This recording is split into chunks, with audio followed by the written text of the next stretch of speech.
शाश्वत विरति को यम कहा गया है। जैसे पतंजलि में आपके यम 5 होंगे, यहाँ पर सिर्फ हमारे दर्शन में तंत्र के आधार पर अगर आप करते हैं तो कहता है कि संसार से विरक्ति ना, संसार से आपको कोई अपेक्षा ना रह जाए, उसको यम कहा गया। और एक ही यम को फॉलो करते। यहां पर आपको समझने वाली बात यह है कि जब हम वैराग्य की बात करते हैं एनालिटिकल रूप से, तो हम ऐसा दिखाते हैं कि हमें संसार से हम अलग हैं ना, संसार में हमको कोई रस नहीं है, इस आधार पर देखते हैं। लेकिन अगर हम तांत्रिक प्रक्रिया से कहते हैं तो हम ये कहेंगे कि हमें तो आसक्ति का अनुभव है। हम पत्नी से आ सकते हैं, पति से आ सकते हैं, बेटे से आ सकते हैं, तो हमारी तो जितना अनुभव है वो आसक्ति का है।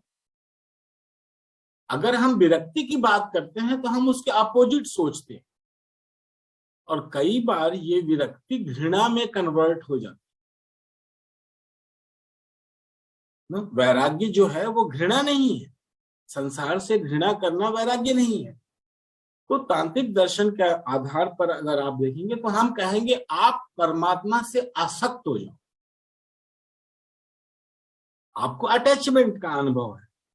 तो जो अटैचमेंट आपको बेटे के साथ है, पत्नी के साथ है, पति के साथ है, वही अटैचमेंट परमात्मा के साथ कर दो, शिव तत्व के साथ कर दो, तो उसका आपको अनुभव है।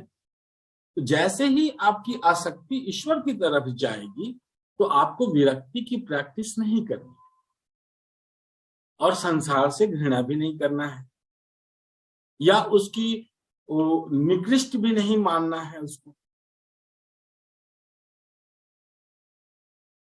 और संसार से आपकी अपेक्षा कम हो जाएगी और ईश्वर से के प्रति आपकी आसक्ति बढ़ जाएगी।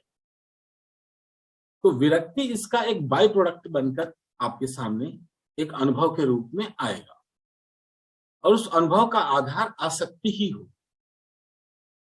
तो बजाय कि डिटैचमेंट प्रैक्टिस करने के लिए आप अटैचमेंट की प्रैक्टिस,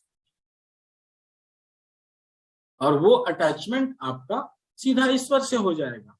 जिस भी तत्व को आप मानते हैं, शिव तत्व है, शक्ति तत्व है, या जिसको भी आप ईश्वर के रूप में जिस तत्व को मानते हैं, आप अपनी आसक्ति उधर बढ़ा दीजिए।